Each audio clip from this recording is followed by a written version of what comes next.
जातीय पिता तथा महाजननायक महात्मा गांधी 155तम राज्यस्तरीय जयंती समारोह कटक तेलंगा पेंठ गांधी स्मृति पीठ ठारे अनुष्ठित होईछि। ए समारोह रे ओडिशार माननीय मुख्यमंत्री मोहन चरण माझी मुख्य अतिथि भाव में जोग देइथिले। ए कार्यक्रम को सूचना और लोकसंपर्क विभाग, ओडिशा कटक जिला प्रशासन और कटक महानगर निगम मिलित आनुकूल्य आयोजित करा जायतिला। ଏହି କାର୍ଯ୍ୟକ୍ରମରେ ଲୋକସଭା ସାଂସଦ ଭର୍ତ୍ତୃହରି ମହତାବ ମୁଖ୍ୟ ବକ୍ତା ଭାବେ ଯୋଗ ଦେଇଥିଲେ। କଟକ ଚୌଦ୍ୱାର ବିଧାୟକ ସମ୍ମାନିତ ଅତିଥି ସୌଭିକ ବିଶ୍ୱାଳ, କଟକ ସଦର ବିଧାୟକ ପ୍ରକାଶ ଚନ୍ଦ୍ର ସେଠୀ, ନିଆଳି ବିଧାୟକ ଶ୍ରୀଯୁକ୍ତ ଛବି ମଲ୍ଲିକ, ବଡମ୍ବା ବିଧାୟକ ବିଜୟ କୁମାର ଦଳବେହେରା ଓ ଜିଲ୍ଲାପାଳ ଶ୍ରୀଯୁକ୍ତ ଦତ୍ତାତ୍ରେୟ ରାଓ ସାହେବ ସିଂହେ କଟକରେ ଯୋଗ ଦେଇଥିଲେ ଓ ଶେଷରେ ତେଲଙ୍ଗା ପେଣ୍ଠ ଅଡଙ୍ଗ ଢିଅଠାରେ ଅନ୍ତର୍ଯାମୀ ବେହେରାଙ୍କ ଘରେ ମଧ୍ୟାହ୍ନ ଭୋଜନ କରିଥିଲେ। आज अक्टोबर 2 तारीख पवित्र दिन महात्मा गांधी आज 55तम जन्म जयंती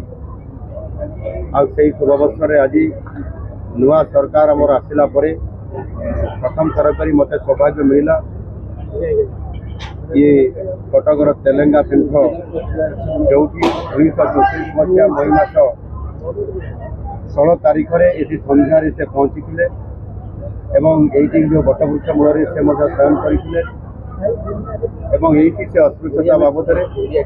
स्वाधीनता संग्राम जो नेतृत्व से नौले पांठि जोगाड़ करवा एवं लोक मान संबोधन करवा ये समस्त कथा को यही आमर जो बालीपठार संबोधन करते एक पवित्र दिन में पवित्र स्थान आज महात्मा गांधी प्रतिमूर्ति श्रद्धांजलि देवा पूर्वक आज मुझे धन्य मन करुँ निश्चित भाव में आज मोर 4.5 कोटी ओडिया को मु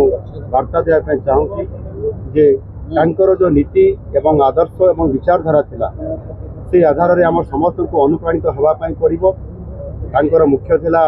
सेवा मनोभाव एवं स्वच्छता किभली भाव में रखा जाई पारिबो एवं समस्त को भल पाइबा अस्पृश्यता को संपूर्ण भाव में लोप करवा ये जो निरंतर भाव में काम करुले एवं से निजे ही या निजे से पालन करुले एवं कार्यकारी करुले एवं से अनेक महामनीषी मैंने बहुत गुरुत्वपूर्ण टिप्पणी मैंने तेणु से महान आत्मा जी महात्मा गांधी आज जन्मदिन में निश्चित भाव में ओडिशावासी से आदर्श अनुप्राणित हूँ